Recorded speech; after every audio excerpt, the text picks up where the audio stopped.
ఉత్తరప్రదేశ్లోని ఉన్నావ్లో జరిగిన అత్యాచారం కేసులో బీజేపీ మాజీ ఎమ్మెల్యే కుల్దీప్ సింగ్ సెంగార్కు సుప్రీంకోర్టు షాక్ ఇచ్చింది. ఢిల్లీ హైకోర్టు ఇచ్చిన తీర్పుపై స్టే విధించింది సుప్రీంకోర్టు. సెంగార్ జైలు శిక్షను ఈ మధ్యే ఢిల్లీ హైకోర్టు సస్పెండ్ చేయగా ఆ తీర్పుపై స్టే విధిస్తూ సుప్రీంకోర్టు ఆదేశాలు జారీ చేసింది.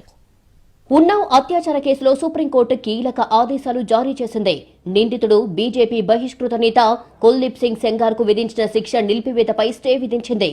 సీబీఐ అధికారులు బాధితురాలి తరపున న్యాయవాదులు చేసిన అప్పీల్పై విచారణ చేపట్టిన సుప్రీంకోర్టు ఢిల్లీ హైకోర్టు ఉత్తర్వులపై స్టే విధించింది. సీబీఐ పిటిషన్పై సమాధానం ఇవ్వాలంటూ సెంగార్కు నోటీసులు జారీ చేసింది. కస్టడీ నుంచి అతన్ని విడుదల చేయొద్దని పోలీస్ శాఖను ఆదేశించింది సుప్రీంకోర్టు.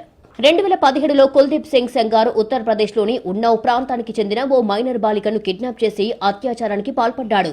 ఈ క్రమంలోనే బాధితురాలి తండ్రి పోలీస్ కస్టడీలో మరణించడంతో సెంగార్పై మరో కేసు పెట్టారు. బాధితులను బెదిరిస్తున్నట్లు ఆరోపణలు రావడంతో సుప్రీంకోర్టు 2019లో ఈ కేసు విచారణను ఉన్నావ్ నుంచి ఢిల్లీ కోర్టుకు బదిలీ చేసింది. అత్యాచారం కేసులో సెంగార్కు యావజ్జీవ కారాగార శిక్ష విధిస్తూ 2019లో ఢిల్లీలోని ట్రయల్ కోర్టు తీర్పిచ్చింది. ఈ తీర్పును ఢిల్లీ హైకోర్టులో సవాల్ చేశాడు కుల్దీప్ సింగ్ సెంగార్. దీనిపై విచారణ జరిపిన ఢిల్లీ హైకోర్టు కుల్దీప్ సెంగార్ జైలు శిక్షను సస్పెండ్ చేస్తూ ఈ మధ్య తీర్పిచ్చింది.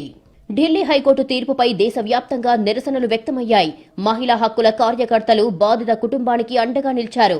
కోర్టు తీర్పుకు వ్యతిరేకంగా బాధితురాలు, మహిళా సంఘాల నేతలు నిరసన చేపట్టారు. ఢిల్లీలో బాధితురాలు, ఆమె తల్లిపై భద్రతా బలగాలు ప్రవర్తించిన తీరుపై కూడా దేశవ్యాప్తంగా నిరసనలు వ్యక్తమయ్యాయి. వారిని నిరసన తెలపకుండా అడ్డుకోవడం, బస్సు నుంచి తోసివేయడం వంటి వీడియోలు వైరల్ కావడం తీవ్ర ఆందోళన రేకెత్తించాయి. ఈ నేపథ్యంలో సీబీఐ సుప్రీంకోర్టును ఆశ్రయించింది. కుల్దీప్ సెంగార్కు ఉరిశిక్ష పడేదాకా తమ పోరాటం కొనసాగుతూనే ఉంటుందని ఉన్నావ్ అత్యాచార బాధితురాలి తల్లి వెల్లడించింది.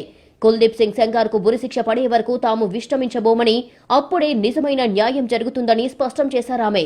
ఈ సందర్భంలో కుల్దీప్ యాదవ్ కు మద్దతుగా నిలిచిన ఓ వ్యక్తిని ఆమె చెప్పుతో కొట్టారు. सुप्रीम कोर्ट का बहुत धन्यवाद करी फैसला मांग कर रहे हैं, उनको सीधा फांसी हुए, मेरे बच्चे भटक रहे, इनको सरकार देखे।